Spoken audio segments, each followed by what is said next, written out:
Olá, irmãos. Saúde cada um de vocês com a graça e a paz do nosso Senhor Jesus Cristo, amém? Meu nome é Miriam Anitta e estamos aqui para aprendermos com o texto da irmã Peg Fonseca que se chama Pela Ordem. Esse texto foi escrito para o Manancial, que é um devocional diário produzido pela União Feminina Missionária Batista do Brasil, que oferece meditações baseadas na Palavra de Deus, que é a Bíblia, e tem uma meditação para cada dia do ano. Quando a gente lê o Manancial, quando a gente estuda o Manancial, pode ser sozinho ou com alguém, a gente é inspirado, exortado e edificado, promovendo assim o nosso crescimento cristão e também o engajamento com a missão de Deus. Eu não escrevi o texto, quem escreveu o texto foi a irmã Peg Fonseca. Quero também acrescentar que não tem grandes coisas para eu dizer, porque o texto está bastante claro e assim, acho que não vai ter dúvida de nenhuma das partes. Mas vamos ler juntinhos e eu vou contar para os irmãos aquilo que eu entendi, tá bom? Isso esclarecido, vamos iniciar orando, pedindo a Deus que nos mostre aquilo que é importante que nós saibamos. Pai, nós te agradecemos o privilégio de podermos fazer esse devocional, o privilégio de aprendermos de Ti. Que Tu possa, Senhor, falar no coração de cada pessoa e que ela possa compreender as Suas verdades eternas, assim como eu peço por mim. Obrigada, Jesus, por esse privilégio. Obrigada. Ensina-nos, é o que pedimos em Teu nome. Amém. Bom, irmãos, então o nosso texto bíblico está em Gênesis. Nós vamos ler Gênesis 1, de 2 a 8. E diz assim, ó. No sétimo dia, Deus já havia terminado a obra que determinara. Nesse dia, descansou de todo o trabalho que havia realizado. Então, abençoou Deus o sétimo dia e o santificou, porquanto nele descansou depois de toda a obra que empreendera na criação. Esta é a história do início da humanidade, no tempo em que Yahvé, Deus, criou o céu e a terra. Não havia ainda brotado nenhum arbusto sobre a terra, nenhuma erva dos campos tinha ainda crescido, porque o Senhor não havia feito chover sobre a terra e não havia o homem para cultivar o solo. Entretanto, fontes de água brotavam da terra e regavam toda a superfície do solo. Então, o Senhor modelou o ser humano do pó da terra, feito argila, e soprou em suas narinas o fôlego da vida.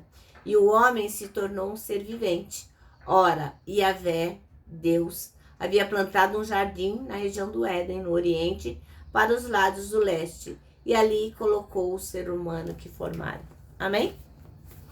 Então, o nosso texto de hoje chama-se Pela Ordem. E vai falar...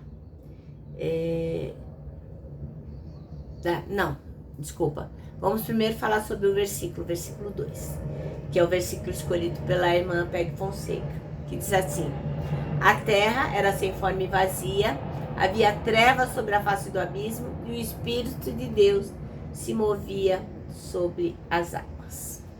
Então a irmã Peg começa falando no século 17, ela vai falar de um pastor chamado Martin Ricard. Eu gostaria de falar um pouco, eu sempre acho bacana acrescentar assim alguma informação sobre a história, que eu tenho essa curiosidade, eu imagino que os irmãos também tenham, né? Esse pastor, o pastor Martin Ricard, ele nasceu em 1586. Então, quando começou a Guerra dos 30 Anos, ele tinha 32 anos. E o que foi a Guerra dos 30 Anos? Na verdade, não foi uma guerra, foi um monte de guerra, uma série de guerras que aconteceram durante 30 anos em várias nações europeias, por vários motivos. Por rivalidade religiosa, ou por dinastia, ou por questões territoriais, ou por causa do comércio, enfim. Então, o povo brigava por causa de tudo. E o pastor Martin Ricard, que era um pastor luterano, quando começou essa guerra, ele tinha 32 anos. Aí a guerra acabou em 1649. Então, moral, os melhores anos da vida dele, ele passou nessa situação. Então, ele morreu com 62 anos, um ano depois que acabou a Guerra dos 30 Anos. Mas o bacana, assim, que ele viveu esses 30 anos sofrendo lá na sua paróquia, mas quando terminou a guerra, ele fez um Mega Master Power culto de agradecimento a Deus, chamou todos os paroquianos, foi bem legal. E a irmã Peg Fonseca então fala que lá no século XVII, na Alemanha, né, esse pastor luterano, pastor Rincard, viveu um drama de realizar assim 50 funerais em apenas um dia. Imagina o que é isso, né? 50 funerais em apenas um dia.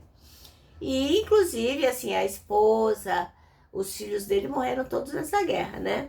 Então nesse dia que ele realizou 50 funerais, inclusive ele enterrou alguns membros da família dele. E isso, logicamente, foi fruto da Guerra dos 30 anos, né? Uma guerra que assolava ali toda a Europa. Então, a gente conclui que isso era um momento de caos, né? E caos também é a descrição da nossa terra antes que Deus interviesse. Antes da intervenção de Deus, a terra era o caos, né?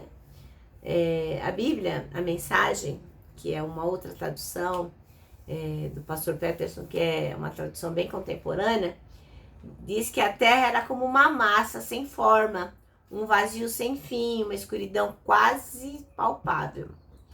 Então, o que significa o caos? Caos significa desordem, confusão, desorganização, separação, desequilíbrio, enfim. Parece que a gente viveu isso, né, depois que acabou a pandemia. Estava todo mundo desorientado. E como que o pastor Rincard, ele lidou com esse caos? Ele, além de ser pastor luterano, ele era um poeta, ele era um escritor. E ele escreveu 66 hinos de louvor ao Senhor, porque ele nunca, jamais esqueceu que o Espírito de Deus se movia sobre as águas e que na escuridão a voz de Deus disse: haja luz. Então, irmãos, lembra disso. Olha que lição fantástica para a nossa vida. Às vezes nós estamos no caos, na escuridão, nas trevas, mas a gente não pode esquecer nunca disso, que o Espírito de Deus se movia sobre as águas e que Deus disse: haja luz. Então, apesar daqueles anos de escuridão, de desespero, de morte, de desesperança, e cada hora assim acontecendo uma coisa ruim em cada país, o pastor Rincard conseguiu encontrar a ordem, a paz, a união, o louvor. Ele conseguiu ser grato, né? E se você olhar alguns hinos do inário para o culto cristão e o cantor cristão, logicamente, você vai encontrar alguns desses hinos lá. Observa que a gente nunca observa o nome dos autores, né? Mas observa lá. E um deles se chama Louvemos ao Senhor. E a segunda parte dessa estrofe, desse hino que ele escreveu, diz assim, claramente sobre como viver num mundo caótico, um mundo escuro, um mundo em trevas, um mundo que a gente não sabe nem para onde vai. Diz assim: louvemos ao Senhor, pois com amor Ele deseja que sua eterna... Desculpem. Louvemos ao Senhor, pois com amor deseja que sua eterna paz conosco sempre seja. Que delícia isso, né? Deus deseja que a sua eterna paz seja sempre com a gente. E seguindo, sustém no seu favor nos dias de correr. Nos dias a correr. Então, vou reler. A estrofe diz assim: louvemos ao Senhor, pois com amor deseja que sua eterna paz conosco sempre esteja. Sustém-nos no seu favor nos dias a correr. Nas crises, na aflição, virá nos socorrer. Essa é uma estrofe de um hino que o pastor Martin Rincard escreveu no meio daquela situação tão terrível que ele estava vivendo, né? Então a irmã coloca aqui, né, que quando existe uma assembleia, uma sessão, uma convenção e começa aquela falação, né, a gente vê isso muito quando vê os políticos lá reunidos também, quando fica tudo confuso, que aí quem está liderando lá a sessão ou a assembleia quer botar aqui no lugar, ele fala, pela ordem. Então ela sugere o seguinte, que esse seja o nosso pedido a Deus para as nossas igrejas e para a nossa vida, pela ordem. Então, que nós possamos pedir ao Senhor que, pela ordem, né, as coisas todas se ajeitem. Mas para mim, especificamente, irmãos, o que mais me tocou nesta mensagem de hoje, se não houvesse mais nada, mas tivesse só essa frase de que como o pastor Rincard lidou com as coisas, foi o fato de que ele se lembrou que o Espírito de Deus se movia sobre as águas e que na escuridão a voz de Deus disse: haja luz. Bom, nosso manancial termina assim, viu? No louvor a Deus encontramos ordem, paz e união. Agora eu vou terminar, né, deixando meu abraço diário de urso, ó. Lembrando que para nós que podemos e queremos fazer essa oração pela ordem, para nós o abraço dá super mega certo. Quero que vocês se lembrem também deste nosso versículo, que é 1 Tessalonicenses 5:9. Nós vamos repeti-lo todos os dias desse ano, se Deus quiser, para que isso fique bem marcado na nossa mente e no nosso coração. E diz assim: porque Deus não nos destinou para a ira, mas para recebermos a salvação por meio de nosso Senhor Jesus Cristo. Amém? Bom, agora eu me despeço com a frase do ano que é: não tema, Deus já está lá.